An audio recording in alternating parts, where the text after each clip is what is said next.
Well, here we are. I had to throw an extra book in my reading schedule this month because I had a book that I genuinely thought was going to be like contender for an all-time favorite, and I didn't even finish it.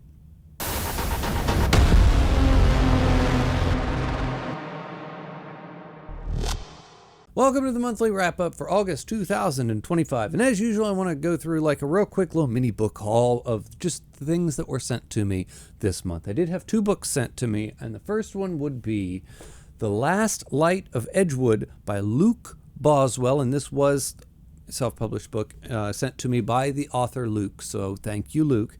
And then after that, I was sent The Children of Aegis. I think that's how you say that. And this one is another self-published book sent to me by the author, who is Gameyy Builds, which is actually another YouTube channel. And I knew this one was coming because he emailed me in advance. And prior to sending me the book and talking to him a little bit through the emails there, I went and I looked up his channel, and he's like this model maker YouTuber, and he makes these models and these it's hard to explain what he's building and the art that he's putting down with these things. And then at the end of each one, he like does this little storytelling, and he kind of tells the story of the model and where it is and how it fits into this world that he imagines.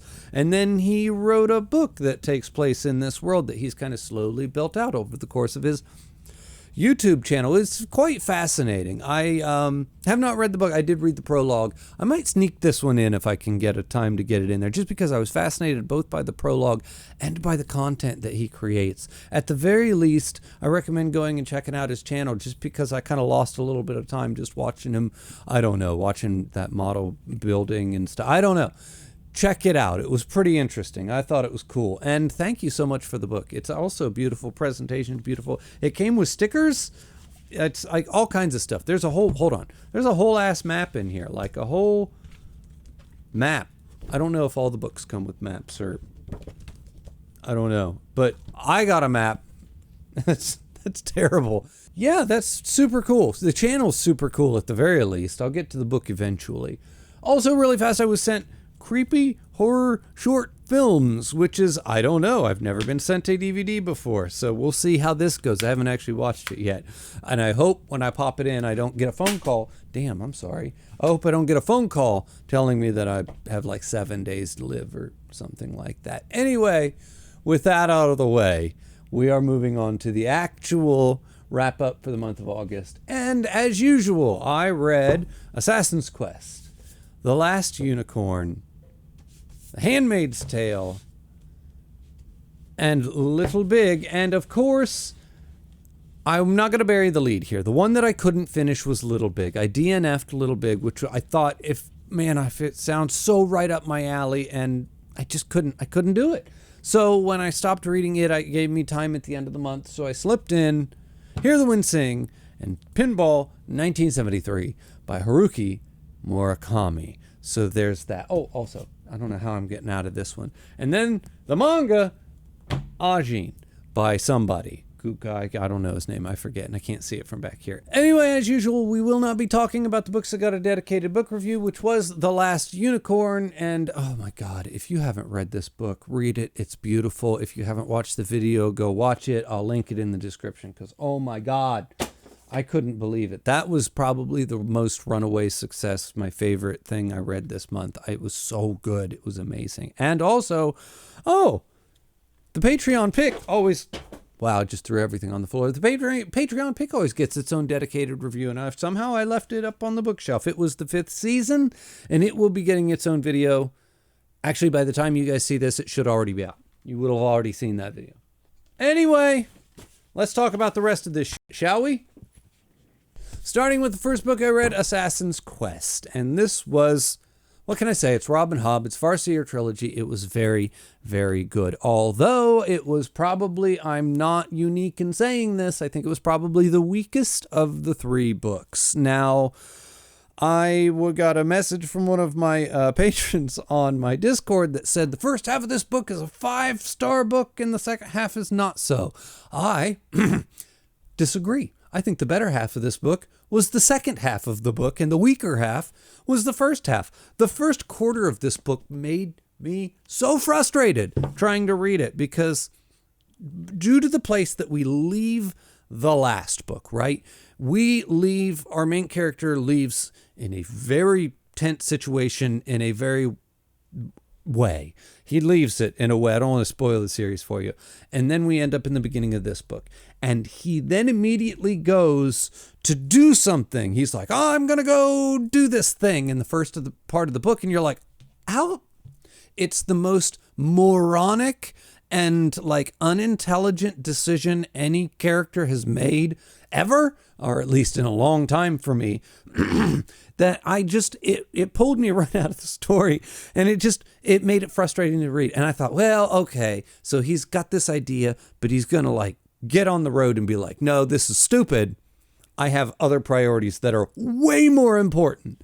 And at no point does he decide that. He just keeps gung-hoing it towards this idiot, stupid, ignorant decision that I just wanted to not only smack him upside the head, but I also just really made reading the first quarter of this book an extremely frustrating experience. It was so stupid. So stupid. I've not seen a character decision that stupid in a long, long time. Anyway. Then we get into the second half of the book, and I thought it was great. All of a sudden, the quest part of Assassin's Quest kicks in, and I thought it was fabulous. And I know people have a problem with the second half. That's the part I was engaged with. Once he gets up into the mountains, I was like, dude, this is so cool. And then, the ending, I thought all of that was fun. And I've heard the ending was rushed. I thought it was okay. I could see why you would say the ending of this book was rushed. I thought it was fine. Didn't bother me. I enjoyed it quite a bit. I enjoyed the whole trilogy. I enjoyed the whole book quite a bit, other than that first quarter, because it was stupid. And Fitz,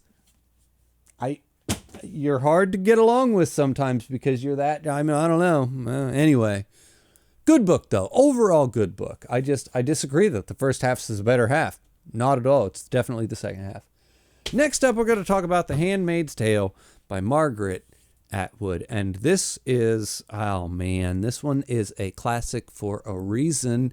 And I loved every minute of it. It was a very good book. There's a reason why it's held up with like 1984 and all of the classic dystopian novels. It's not quite as classic and it's not quite as hailed. It's kind of like the next generation of dystopian books after 1984.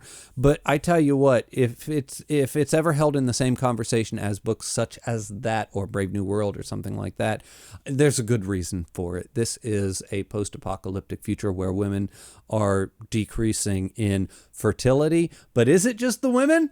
Is it all women, or is it the men, or is it even the men putting their problems off on the women? Maybe.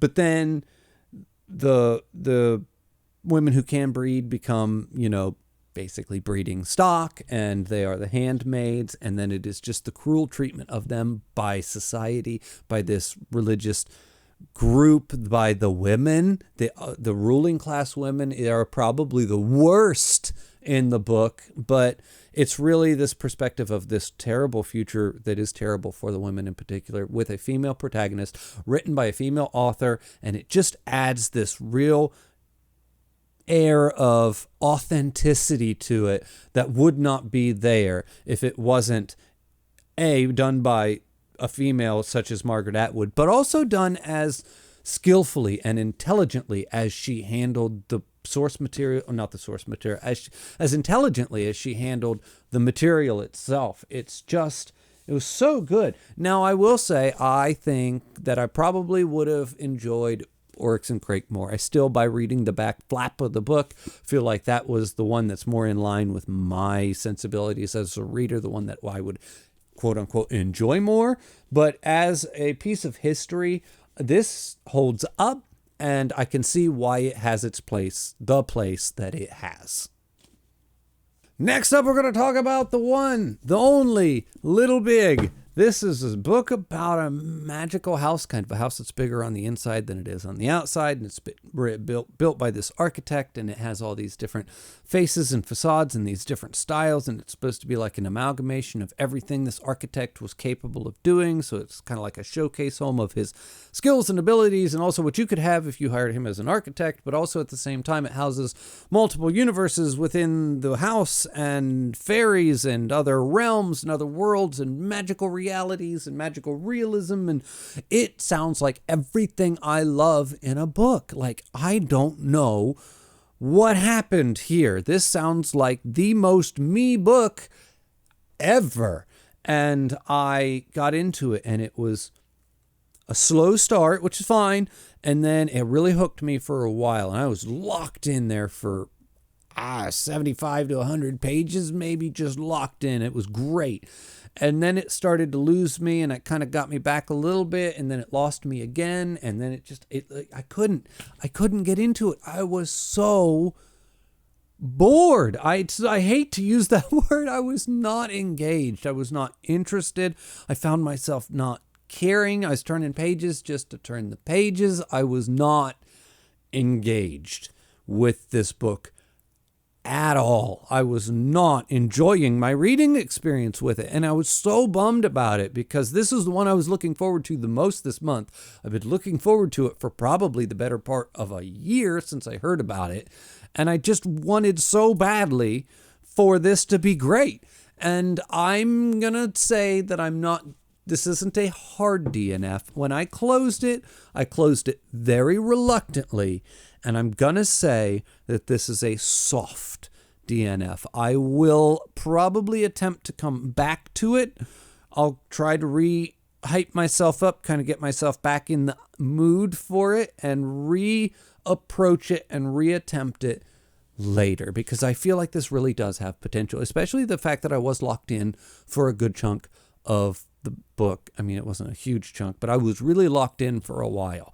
And then it lost me, and I couldn't get it back for some reason or another. So I'm going to soft DNF it. I plan to come back to it. But boy, what a letdown. What a bummer, because I just couldn't. I don't know. It was just, man, that bummed me out. Anyway, but then, having not been able to finish that one, I picked up Haruki Murakami, which actually I was going to prioritize for September. I was going to try and read a Murakami and a Philip K. Dick book this month. And then when I DNF'd that one, I said, well, I'll just bring the Murakami into this month. And I picked up Hear the Wind Sing and Pinball 1973, which is a dual novella, two novellas in one book, which are the first two books in the Rat trilogy. And they're also what he considers Murakami to be his kitchen table books, because these are the books that he wrote sitting at his kitchen table while he still owned and ran a bar, and he had all of his other jobs, basically, that he was working before he was a full-time author. This is really what got him to the point where he could quit everything else and focus on writing full-time, and that's when he dropped A Wild Sheep Chase. Anyway, and he considers that to be his true, genuine first novel, which I would absolutely agree that The Wild Sheep Chase is probably him really coming out into the world, fully formed, a fully grown butterfly. And this is really him working out the kinks. And it was so good. I loved it so much. I would say out of these two, Hear the Wind Sing is the better of the two books. And that's his first one ever. Pinball was good too, but I think Hear the Wind Sing was actually better. Anyway, and it's great. It's Murakami's first works ever. It's him, like I said, working out the kinks, and you can see him working out the kinks. You can see all the pieces and parts that will become Murakami. They're all there. They're not quite dialed up to 11 yet. He hasn't quite figured out what his voice is and what his style is, but it's all there at the same time. You can see it just waiting to be locked into place. And then once he dropped A Wild Sheep Chase, it's in. He's got it. He knows who he is. He knows what he's saying. He's pedal to the metal. He's out there in the world. But this is just such a fascinating experience. If you like Murakami, if you've read a few of his books and you know, because he's a very almost writing the same thing in a different order every time. And he's kind of like, sometimes it feels like he's doing the greatest hits. I love him so much. Don't get me wrong. But if you just want to see him mulling it over, working it out, kind of working out the kinks and working through his first two little novellas to get everything fine-tuned and just kind of, yep. It was so good. I loved every second of it. It was a great reading experience. And then, last but not least, I read Ajin, based on the recommendation of a guy in my Discord named Goro, and I tore through it. This was so good. It was amazing. The artwork in this is fabulous. Oh my gosh. And then it plays with, it's kind of like, I don't even know how to explain it. There's these people who die and they are demi-humans, and if you don't know if you are one until you die, because when you die you come back to life and you can basically be killed over and over and over again, and you'll just repeatedly come back. And then these demi-humans are taken, of course, by the government and studied and put through horrible tests and whatnot. And so basically, if you're exposed to be a demi-human, you better get into hiding real quick, because you are now going to be the target of all kinds of stuff, especially government programs. And there is your main character, who is like the overly noble kid, very classic anime trope, but then he plays with that, and then the author plays with that. And then you have this guy that's going to bring him into the fold, and we're the freedom fighters kind of guy trope. And then he twists that around and he plays with that. And then you have the head of the kind of the government force that's hunting them, which is, that super slick smart guy, and I'm the government agent who's after you. But then he twists that and he plays with that trope. It's kind of like he put all these really tropey anime things into it, and then he messes with them and plays with them all, and he kind of flips them on their head here and there as you go through it. And then it's really slick, it's really smart, it's really fast paced. I don't know. It was just excellent. I didn't read all of it, of course. I read the first 4 omnibuses, and there's one more to be released, and it's not even out yet. It won't be released until October. I think you could probably read it digitally, or I could probably order like the little mini volumes. But I read it in the omnibuses, and I'll finish it there. I can wait till, I think it's next month when it drops in. I'll grab it and I'll read it, and I'll probably enjoy it, because this was really, really, really fun. It's not the greatest anime. Oh, I almost said anime. It's not the greatest manga you've ever read in your entire life, but God damn it, if it wasn't fun and a really fast read, like you tear through one of these shockingly fast, and it's just a lot of fun. I don't know. Have I said that yet? Fun read. I don't know.